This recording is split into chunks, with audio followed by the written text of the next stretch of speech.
Hello aspirants, welcome to Unacademy. This is Aarti Mishra. आप सभी का बहुत बहुत स्वागत है इस न्यू लेसन में। इस लेसन में हम स्टार्ट करेंगे चैप्टर नंबर 3, जिसमें हम जर्मनी को स्टडी करेंगे और जर्मनी में किस तरह से हिटलर का राइज हुआ और फासिज्म क्या था, नाजिज्म क्या था, ये सारी चीजें देखेंगे। और ये सभी चीजें वर्ल्ड हिस्ट्री में बहुत इंपॉर्टेंट रोल प्ले करती हैं। और आगे के लेसन अगर आप देखना चाहें तो आप अन अकेडमी का लर्निंग ऐप डाउनलोड कर सकते हैं। साथ ही सब्सक्राइब करें अन अकेडमी की यूट्यूब चैनल। तो आइए शुरू करते हैं chapter number 3, Nazism and the rise of Hitler.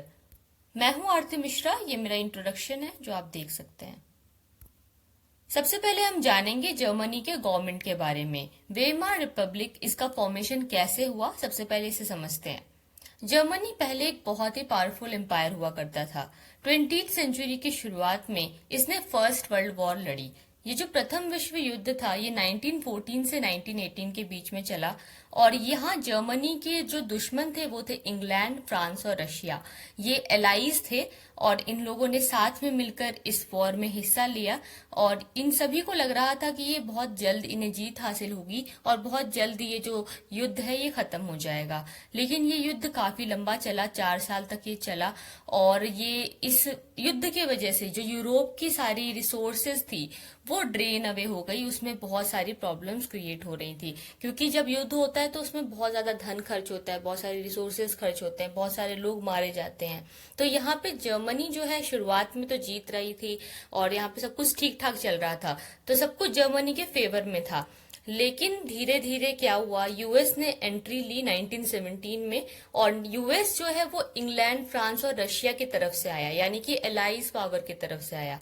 तो जब ये यूएस की एंट्री होती है तो जर्मनी की हार हो जाती है, इसको बहुत बुरी हार झेलनी पड़ती है। और ये जर्मनी यानी कि जो सेंट्रल पावर वाली जो ये टीम थी ये हार जाती है। और इसके बाद जो जर्मनी है उसे बहुत सारी प्रॉब्लम्स को फेस करना पड़ता है और उसके ऊपर एक बहुत ही हार्श ट्रीटी लगाई जाती है। वो हार्श ट्रीटी क्या थी उसे भी हम जानेंगे। सबसे पहले हम ये देखते हैं कि जब इंपीरियल जर्मनी की डिफीट हो जाती है तो उसकी जो पॉलिटी थी उसके ऊपर कैसा इफेक्ट पड़ा। तो यहाँ पे जो पूरा पॉलिटिकल सिस्टम था वो चेंज हो गया, क्योंकि जर्मनी के हारने के बाद यहाँ के जो एम्परर थे, जो राजा थे, वो एब्डिकेट कर देते हैं, यानी कि वो कह देते हैं कि मतलब वो सारा राजपाट छोड़ देते हैं, अब कोई किंग नहीं है। इसकी वजह से एक अपॉर्चुनिटी मिली पार्लियामेंट्री पार्टीज को कि वो जर्मन पॉलिटी में हिस्सा ले सकते हैं और जर्मनी को एक अलग तरीके से एक फ्रेश स्टार्ट करके कुछ नया बना सकते हैं।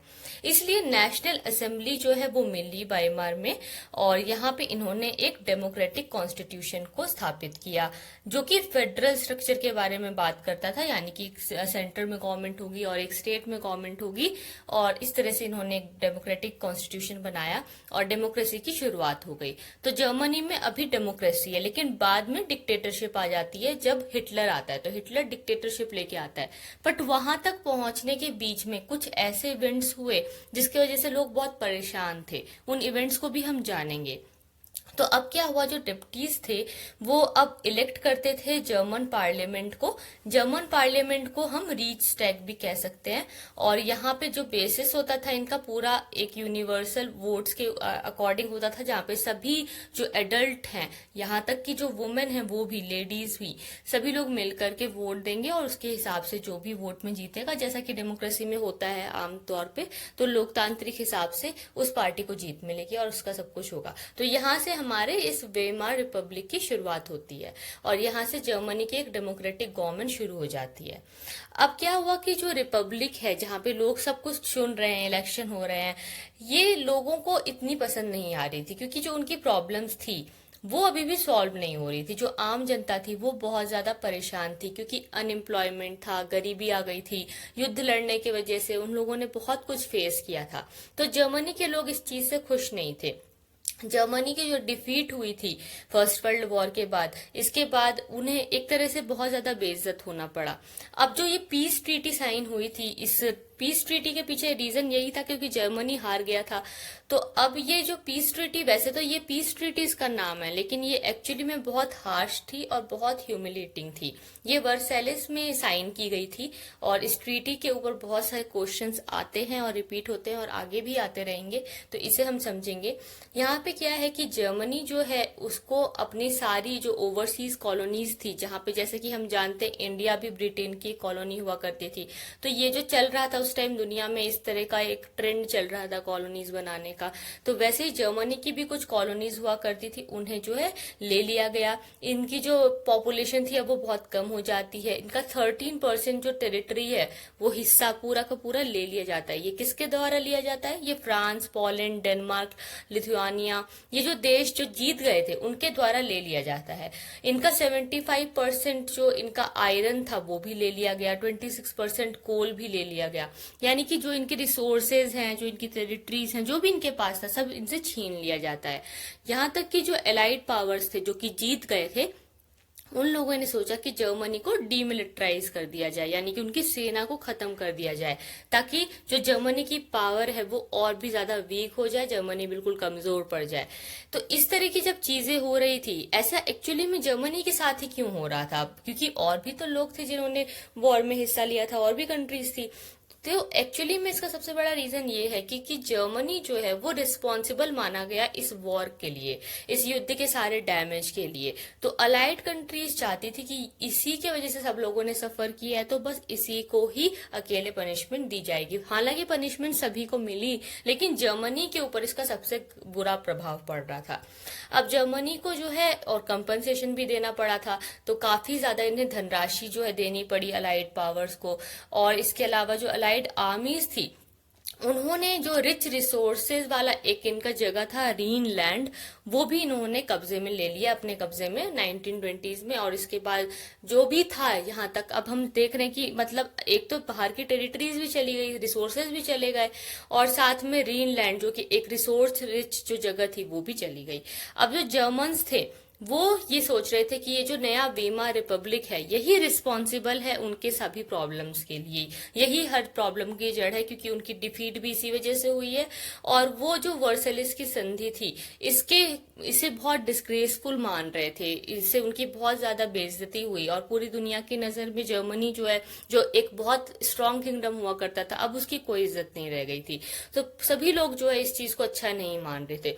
तो वेमा रिपब्लिक जो है यहाँ पे बहुत ही अनसक्सेसफुल मानी जा रही थी। अब जो जर्मनी है, क्योंकि उन्होंने जब लड़ाई लड़ी तो युद्ध लड़ने के लिए बहुत पैसा चाहिए होता है, ये सारा पैसा इन्होंने लोन के थ्रू लिया था। ये जो लोन ये लोग लिया था इन्होंने, वो लोन का रीपेमेंट भी करना है, जब पैसा लिया है तो उन्हें वापस भी करना होता था। तो जहां से भी इन्होंने पैसा लिया, अब वापस करने के लिए ये लोग गोल्ड का यूज कर रहे थे। तो इसमें इनके जो गोल्ड के डिपॉजिट्स है, गोल्ड का जो इनका पास जो था सोना, वो भी जा रहा है, क्योंकि अब उन्हें लोन को पे करना हो, लोन के चक्कर में उनका इंटरेस्ट पे करना होता था। 1923 में जर्मनी ने रिफ्यूज कर दिया ये सब पेमेंट करने से, क्योंकि वो परेशान हो गए थे, क्योंकि इनके पास पैसा था ही नहीं है, ये क्या पेमेंट करेंगे। तो फ्रेंच ने इसी बात से नाराज होकर के यहाँ के इंडस्ट्रियल एरिया पे कब्जा कर लिया, उसका नाम था रूड, इस एरिया का, वहां पे कब्जा कर लिया और उसके पूरे जो कोल के ऊपर क्लेम किया, और कहा कि क्योंकि जर्मनी जो है वो रिफ्यूज कर रही है पेमेंट से, इसलिए ऐसा किया जा रहा है। यानी कि अब इन्हें, इनके साथ ये प्रॉब्लम हो गई कि ये मना भी नहीं कर सकती, क्योंकि अगर ये मना कर देंगे तो जो इनके पास थोड़ा बहुत कुछ है वो भी ले लिया जाएगा। अब जो जर्मनी है उसने स्टार्ट किया पैसिव रेजिस्टेंस, यानी कि डायरेक्टली तो ये कुछ कर नहीं सकता था, क्योंकि बहुत अब ये कमजोर पड़ चुका है।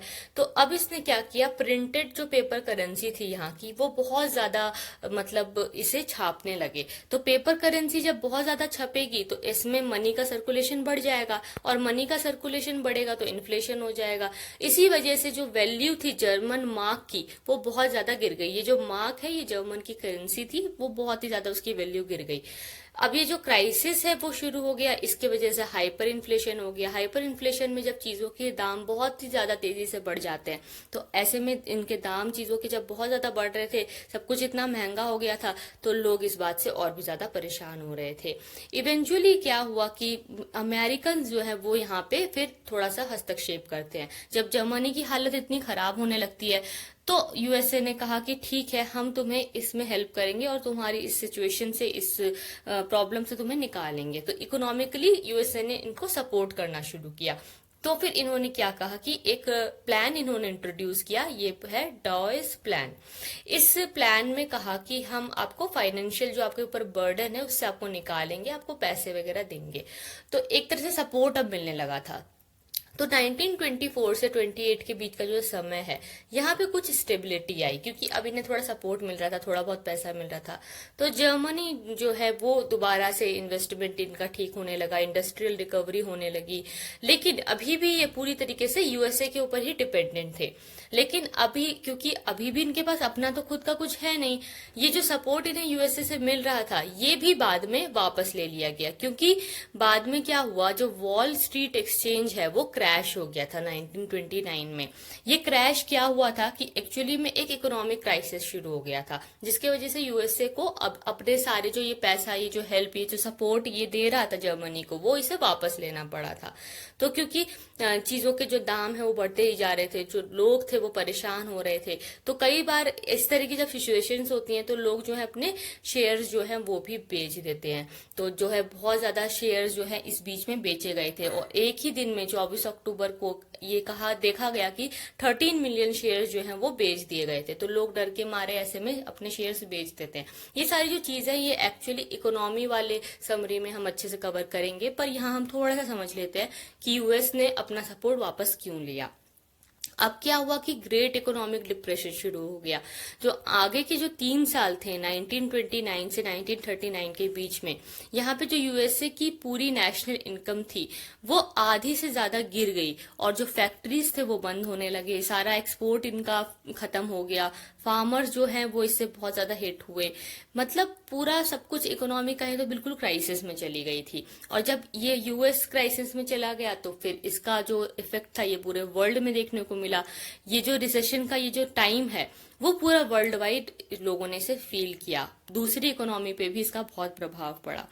ये जो क्राइसिस है इसे मैनेज कर पाना काफी मुश्किल था। जब इस तरह की प्रॉब्लम्स अराइज हो रही थी तो ऐसे में क्या है, लोगों का सरकार से विश्वास उठ गया, लोगों का पूरा कॉन्फिडेंस खत्म हो गया। उन्हें लगा कि डेमोक्रेटिक पार्लियामेंट्री जो सिस्टम ये है ये इनके लिए कोई हेल्प नहीं कर सकता, और उन्हें लगा कि उनकी किसी भी प्रॉब्लम का सॉल्यूशन यहाँ से नहीं निकलेगा। इसलिए उनका जब डेमोक्रेसी से जब उनका विश्वास उठ जाता है, फिर उन्हें लगता है कि उन्हें किसी लीडर की जरूरत है, कुछ ऐसा जो चेंज कर सके, जो जर्मनी को वापस उसकी इज्जत दिला सके, वापस जर्मनी को एक अच्छा नेशन बना सके। तो ऐसी ही एक सिचुएशन में जन्म होता है हिटलर का, जो कि हिटलर का जो उदय है वो यहीं से शुरू हुआ। उसके पीछे ये एक बैकग्राउंड था जो हम समझ रहे थे, तो यहाँ हमने बैकग्राउंड देख लिया है। तो जब ऐसी सिचुएशन है, सभी लोगों के मन में है कि कुछ ऐसा हो जिससे उनके देश को दोबारा सुधारा जा सके, तो यहाँ पे हिटलर आता है और वो इसे कोशिश करेगा कि जर्मनी को दोबारा सब कुछ ठीक करके उसे आगे लेके जाए और उसको प्रोग्रेस करे वहां पे।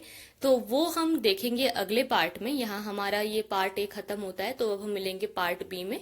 Thank you so much.